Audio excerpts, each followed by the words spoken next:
नमस्कार प्यारे स्टूडेंट, आप सभी का स्वागत है हमारे YouTube चैनल लेट्स डिस्कस में। प्यारे स्टूडेंट, जैसा कि स्क्रीन पर देख रहे हैं, आज हम पढ़ने और समझने वाले क्लास 10th का विषय हमारा सामाजिक विज्ञान होगा, जो कि भूगोल उसमें पढ़ेंगे। और यह वर्कशीट नंबर हमारा 16 होगा। ये 12 अगस्त 2021 के लिए होगा। तो आज पढ़ेंगे संसाधन और विकास, जो कि बेहद ही इम्पोर्टेंट है ये एग्जाम पॉइंट ऑफ व्यू से भी डियर स्टूडेंट। ठीक है, संसाधनों के विकास में आने वाली चुनौतियाँ। चलिए, संसाधन होता क्या है, तो इससे पहले वाले वर्कशीट में हमने पढ़ा था जो मानव की तमाम जो भी ज़रूरतों को पूरा करने के लिए जिस वस्तु का उपयोग किया जाता है वो सारे संसाधन होते हैं। ठीक है, और मानव खुद एक संसाधन है और मानव के द्वारा ही संसाधन का उपयोग किया जाता है। तो संसाधन के विकास में आने वाली क्या क्या चुनौती है, तो संसाधनों का ह्रास, यानी संसाधन का जब डेवलपमेंट की बात करते हैं तो उसमें जो है ना संसाधन की कमी हो रहा है धीरे धीरे। ठीक है, कुछ ही हाथों में संसाधन का संचय है। जैसे संसाधन आज हमारे देश में पूंजीपति वर्गों के हाथ में ही संचय हो चुका है। संचय और इस प्रकार समाज को अमीरों और वंचितों में विभाजित किया जाता है विभाजित करना है। जैसे कि बड़े जो लोग होते हैं, पूंजीपति वर्ग होते हैं, जिनके पास इंडस्ट्री होती है, उन लोगों के पास समाज से ज़्यादा जो आम जनता होती है उनसे ज़्यादा उनके पास धन होती है, दौलत होती है, संसाधन होती है, और उसका जो है ना आम लोगों तक संसाधन नहीं होता, और संसाधन एक क्या है, कमी होता जाता है। ठीक है, कुछ ही लोग उपयोग कर पाते हैं, और इतने तमाम सारी जो अच्छे अच्छे नए तकनीक के संसाधन होते हैं।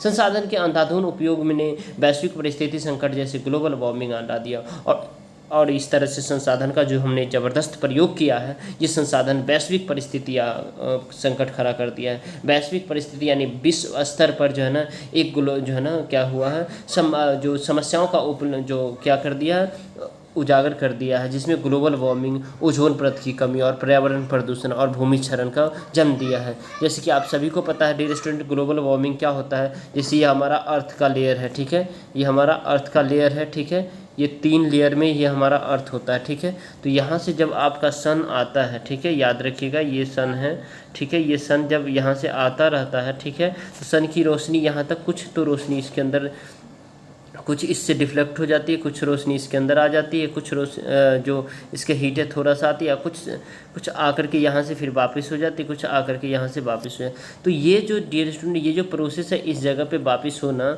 और इस एटमॉस्फेयर में जो रह जाता है, यही हमारा क्या कहलाता है, वो ग्लोबल वार्मिंग कहलाता है। और जिससे क्या होता है, हमारे अर्थ का टेम्परेचर काफ़ी इंक्रीज हो जाता है, और इसमें होने वाले जो नुकसान हैं, समस्याएँ हैं, ठीक है, वो हो जाता है। उसके बाद ओजोन परत में क्षरण हो जाता है। तो ओजोन लेयर में जो क्षरण हो रहा है, ठीक है, ओजोन लेयर में, तो उसमें क्या होता है डियर स्टूडेंट, ओजोन लेयर में जो है ना उसमें अगर क्षरण हो रहा है तो ये हमें अल्ट्रा बैगनी किरणें यानी पराबैंगनी किरणों से, यूवी रेस से हमें क्या करता है, बचाता है। यूवी रेस से हमें क्या करता है, बचाता है ये ओजोन लेयर, ताकि जो सूरज से निकलने वाली जो इस तरह का खतरनाक यूवी रेज है जो हमारे शरीर पर आकर कैंसर का रूप धारण कर लेता है, तो इस सब से हमें क्या करता है, बचाता है। राइट, तो ओजोन परत, तो ये भी हम जितना ज़्यादा हम जो है ना क्या करते हैं, तकनीक का उपयोग कर रहे हैं, और जितना ज़्यादा हम संसाधन का उपयोग कर रहे हैं, तो हमारी समस्याएं भी उतनी ज़्यादा बढ़ती जा रही है। प्रदूषण की समस्या, जैसे आपने देखा होगा, जल प्रदूषण हो गया है, वायु प्रदूषण हो गया है, स्थल प्रदूषण हो गया है, ठीक है, और जो है ना ध्वनि प्रदूषण हो गया, जैसे कि आप देखते हैं, ठीक है, जितना ज़्यादा जल प्रदूषण, हमेशा जल गंदे होते जा रहे हैं, जल की कमी होती जा रही है। वायु प्रदूषण, वायु सांस लेने योग्य नहीं होती है। इवन हम दिल्ली में रहते तो हम जानते हैं कि जब समय आता है, जब दीपावली का समय से पहले से ही इतना ज़्यादा घना कोहरा छा जाता है, जिसमें हम सांस भी नहीं ले पाते हैं, इतना ज़्यादा वायु की समस्या हो जाती है। स्थल प्रदूषण आप देख रहे हैं, जो मिट्टी की जो उपजाऊ शक्ति है वो कम होती जा रही है, क्योंकि उसमें तरह तरह के जो संसाधन, जैसे तकनीक से जो है ना हम उसमें उपयोग कर रहे हैं खाद्य सामग्री, जिससे उपज तो ज़्यादा कर लेते हैं, लेकिन उसकी मिट्टी की जो क्षरण होती है वो मिट्टी की जो उपजाऊ शक्ति होती है उसको ख़त्म कर दिया गया है। सतत विकास, और यह क्यों महत्वपूर्ण है, सतत विकास क्या है और यह क्यों महत्वपूर्ण है, तो जीवन की निरंतर गुणवत्ता और वैश्विक शांति के लिए संसाधनों का समान वितरण आवश्यक है। यानी जीवन के जो निरंतर और अच्छे तरीके से जीने के लिए संसाधनों का समान वितरण जरूरी है, क्योंकि यह जीवन के सभी रूपों को अस्थायी अस्तित्व के लिए संसाधन नियोजन की मांग करता है। राइट, अब देखेंगे डियर स्टूडेंट, सतत आर्थिक विकास क्या है। सतत आर्थिक विकास क्या है? तो सतत आर्थिक विकास का अर्थ होता है पर्यावरण को नुकसान पहुंचाए बिना किसी विकास होना, यानी पर्यावरण को कोई प्रभाव ना डाले, कोई नुकसान ना हो और हम विकास करेंगे। तो वर्तमान में विकास से भविष्य की पीढ़ी को ज़रूरतों से समझौता नहीं करना चाहिए। तो इसीलिए कहा जा सकता है डियर स्टूडेंट, जो वर्तमान में जो ये विकास है, डेवलपमेंट है, उसको फ्यूचर के जो मतलब जनरेशन है उससे हमें समझौता नहीं करना चाहिए, राइट। अब देखिए संसाधन नियोजन की आवश्यकता क्यों पड़ती है? संसाधन नियोजन की आवश्यकता क्यों पड़ती है? क्योंकि संसाधनों के विवेकपूर्ण उपयोग के लिए संसाधन नियोजन एक व्यापक रूप से स्वीकृत रणनीति है, ठीक है। संसाधन का जो हम विवेकपूर्ण यानी अच्छे तरीके से उपयोग करें ताकि हमारा एटमॉस्फेयर भी ना हो में पॉल्यूटेड ना हो, हमारा जो ओजोन लेयर भी न इतना ज़्यादा जो है ना खतरे में ना हो, ठीक है। उसके बाद हमारा जो क्या कहते हैं जो अर्थ का टेम्परेचर भी ना इंक्रीज हो। तो बहुत सारे ऐसे तमाम सारी दिक्कतों को जो है ना क्या किया जाता है, कम करके विवेकपूर्ण तरीके से संसाधनों का एक व्यापक रूप से स्वीकृत रणनीति है। और भारत में संसाधनों की उपलब्धता में व्यापक असमानता के कारण यह महत्वपूर्ण है कि कुछ ऐसे प्रकार के संसाधनों में समृद्ध है लेकिन अन्य प्रकार के संसाधनों की कमी है, जैसे कुछ आत्मनिर्भर है जैसे, जबकि अन्य के पास कुछ महत्वपूर्ण संसाधन की भारी कमी है। जैसे हमने बताया है जो किसी लोगों को जो यहाँ किसी लोग के पास इतना ज़्यादा संसाधन है जो बहुत अधिक है, किसी इंसान के पास ज़्यादा संसाधन है और किसी इंसान के पास कम संसाधन है। तो उदाहरण के लिए हम कह सकते हैं लद्दाख की संस्कृति विरासत में समृद्ध है। लद्दाख जो है ना डियर स्टूडेंट, जिसको जो है ना ठंडा रेगिस्तान कहा जाता है, उस संस्कृति की विरासत में समृद्ध है, लेकिन पानी, बुनियादी ढांचे और कुछ महत्वपूर्ण खनिजों की कमी है। वहाँ पानी नहीं है, खनिज नहीं है, तो कहीं ना कहीं एक न एक डिमेरिट पाया ही जाता है। इसके लिए राष्ट्रीय, क्षेत्रीय और स्थानीय स्तरों पर संतुलित संसाधन नियोजन की आवश्यकता पड़ती है। और इसलिए कि राष्ट्र से हेल्प लेकर के, केंद्र से हेल्प लेकर के स्थानीय स्तर पर संतुलित संसाधन नियोजन की आवश्यकता पड़ती है। और संसाधन विकास में तभी योगदान दे सकते हैं जब उनके साथ उपयुक्त तकनीकी विकास और संस्थागत परिवर्तन है, राइट।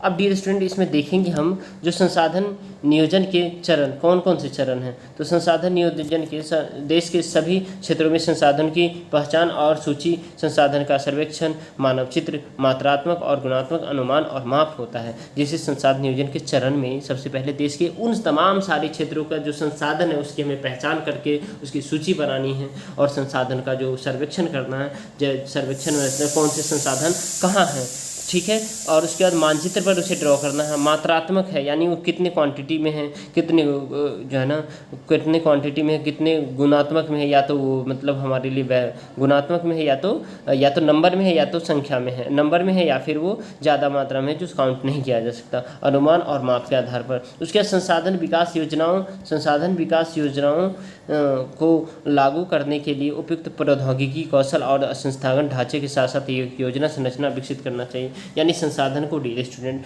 लागू करने के लिए आपको क्या करना पड़ेगा, एक औद्योगिक कौशल की ज़रूरत होगी और उसमें एक ढांचे अच्छे तरीके से जो है ना उस योजना का विकास करना होगा। समग्र राष्ट्रीय विकास योजना के साथ संसाधन विकास योजना का भी जरूरी है। यानी समग्र राष्ट्रीय योजनाओं के साथ साथ डियर स्टूडेंट संसाधन विकास योजना की भी आवश्यकता पड़ती है। संसाधनों का संरक्षण। अब संसाधनों का संरक्षण क्या है डियर स्टूडेंट, इसे हमें समझना है। जो संसाधनों का संरक्षण क्या है, ठीक है। तो संसाधनों का संरक्षण डियर स्टूडेंट इसमें हमें देखना है। जो संसाधनों का जो संरक्षण है वो निम्न प्रकार से कहा जा सकता है, जिसमें आप देख पा रहे हैं संसाधनों का संरक्षण अतार्किक खपत और संसाधनों के अत्यधिक उपयोग से सामाजिक, आर्थिक और पर्यावरणीय समस्याएं हो सकती है। यानी अतार्किक खपत यानी लगातार ज़्यादा मात्रा में आप संसाधन को ख़त्म करते जा रहे हैं, ठीक है। इस प्रकार सभी स्तरों पर संसाधन के संरक्षण की आवश्यकता है। गांधी जी ने कहा था कि हर किसी की ज़रूरत के लिए काफ़ी है, किसी के लालच के लिए नहीं। हर किसी की ज़रूरत के लिए संसाधन हमारे पास काफ़ी है, बट किसी के लालच के लायक नहीं संसाधन है। अगर लालच करेंगे तो लालच एक दिन बुरी बला होती है जिससे हमें नुकसान होता है, ठीक है। बड़े पैमाने पर उत्पादन के खिलाफ थे और इसे लोगों द्वारा बड़े पैमाने पर उत्पादन के साथ बदलना चाहते थे, ठीक है। तो आई होप मेरे प्यारे स्टूडेंट ये आपको समझ में आया है। इसमें बेहद ही 3 आसान से प्रश्न पूछे गए, जो इस 3 आसान से प्रश्न का सभी का आंसर यही है। तो चलिए इसके आंसर को देख लेते हैं एक एक करके। इसमें पहला प्रश्न है डियर स्टूडेंट, सतत विकास से हमारा क्या तात्पर्य है, ये लंबे समय में कैसे फ़ायदेमंद है। सतत विकास का हमारा पर्यावरण को बिना नुकसान पहुंचाए और आने वाली पीढ़ी को ध्यान में रखकर किया जाने वाला विकास जीवन की निरंतर गुणवत्ता तथा संसाधन के संरक्षण के लिए सतत विकास की आवश्यकता होती है। ठीक है, अब नेक्स्ट देखेंगे डियर स्टूडेंट, कुछ क्षेत्र संसाधनों में बहुत समृद्ध है फिर भी वो अविकसित है, क्या कारण हो सकता है, इसका एक उपयुक्त उदाहरण दीजिए और संसाधन नियोजन कैसे इस समस्या को हल कर सकता है। तो ये सारा हल करने में मदद कर सकता है। तो अभी हमने पढ़ा है कुछ क्षेत्रों में बहुत समृद्ध है फिर भी वे अविकसित है, इसका मुख्य कारण है कि संसाधन नियोजन का अभाव है। उदाहरण के लिए भारत में झारखंड और उड़ीसा में संसाधनों में धनी होते हुए भी आर्थिक तौर पर पिछड़े हुए हैं, क्योंकि आज भी वहाँ के लोग भूखे मरते हैं। चावल की खेती जो है ना, आपको पता होना चाहिए, जो उड़ीसा में होती है, लेकिन आज भी लोग वहाँ गरीब है। ठीक है, चलिए उसके बाद स्थानीय तथा राष्ट्रीय स्तर पर संसाधन नियोजन के द्वारा असमान आर्थिक विकास की समस्या का समाधान किया जा सकता है। नेक्स्ट है डियर स्टूडेंट, हर किसी की ज़रूरत के लिए पर्यावरण पर्याप्त है, न कि किसी के लालच के लिए। गांधी जी का इसका क्या मतलब था, आप इसे समझने के लिए वास्तविक जीवन की एक उदाहरण दीजिए। तो गांधी जी ने कहने का ये भाव यह था कि अगर किसी संसाधन का अति दोहन हो, यानी ज़्यादा से ज़्यादा उसका उपयोग हो और विनाश हो, तो कम पड़ सकता है, लेकिन हमारी आवश्यकता के लिए पृथ्वी पर पर्याप्त संसाधन उपलब्ध है। उदाहरण के लिए पंजाब तथा हरियाणा में जल संसाधन के अति उपयोग के कारण भौम जल स्तर नीचे गिर रहा है। ठीक है, अगर लगता है डियर स्टूडेंट आपके लिए वर्कशीट हेल्पफुल रहा तो इस वीडियो को लाइक कीजिए, हमारे चैनल पर नए हैं तो हमारे चैनल को सब्सक्राइब कीजिए, शेयर कीजिए और बेल आइकन को प्रेस कीजिए ताकि आपको लेटेस्ट नोटिफिकेशन मिलता रहे। ओके डियर स्टूडेंट, तो चलिए हम फिर मिलते हैं नेक्स्ट वीडियो में। Bye bye, take care, have a nice day.